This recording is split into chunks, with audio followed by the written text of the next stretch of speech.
Ano ba yan eh? Ano ba yan?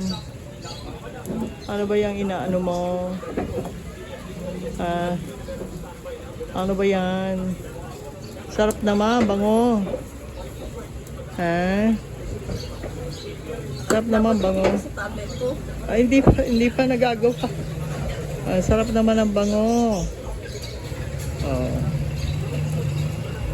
Oo, kaway. Ang galing naman. Ang galing naman, no? Ang sarap bang ba?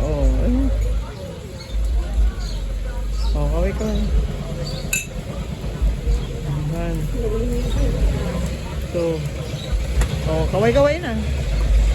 Alam mo, ang galing. Sasabihin natin sa kuya mo. 7, 8, 9. Okay, kaway na ni.